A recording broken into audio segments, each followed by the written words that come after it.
你以为孩子只是长得快，其实是身体在悄悄按下了加速发育的按钮。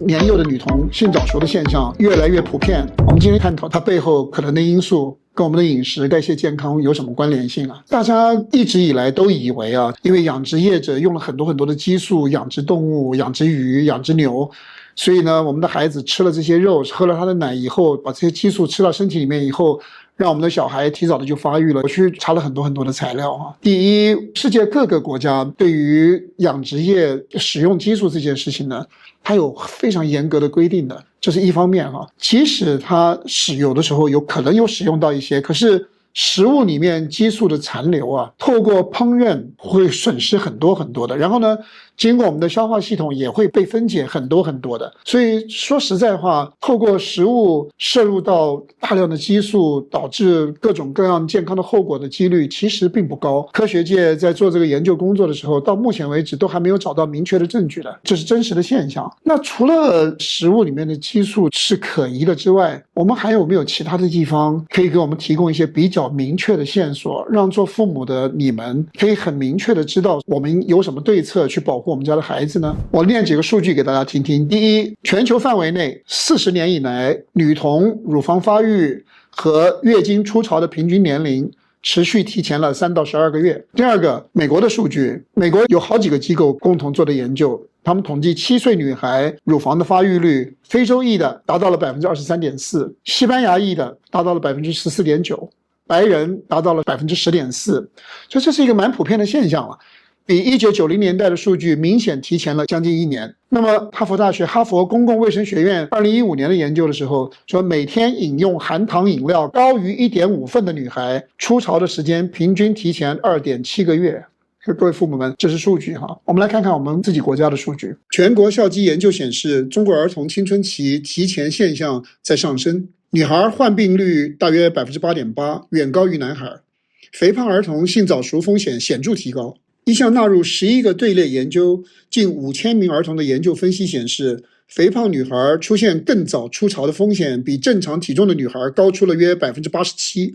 我们现在可以回来看一看肥胖和性早熟的关系了。一个非常关键的因素是在我们现在这个年代，高糖饮食已经兴盛了很多年了。80年后出生的孩子就没有吃过一天正确的食物了，所以你们仔细去看80后的同学慢性病的现象跟60后的同学很近似了。可是呢，我们差了20岁啊，00后10后越靠近现代，儿童健康遇到的挑战越严重，因为他们吃的东西越不健康。在目前这个高糖饮食的环境里面，再加上精加工食品，再加上各种添加剂，最后带来的后果，我们现在可以看到儿童的肥胖带来的性早熟这种现象，它的百分比逐年上升了。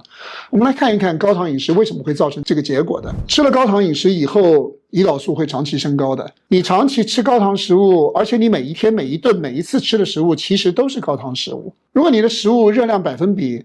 碳水化合物的热量大概到了 50% 以上了， 60%甚至于 70% 了，这个就是高糖饮食了。你不用问碳水化合物的来源是什么了，它的热量转变出来的东西就叫做糖，这样的热量的百分比它就是高糖食物了。这种高糖食物的结果，它就会使得你身体不断的要制造胰岛素去处理这些糖，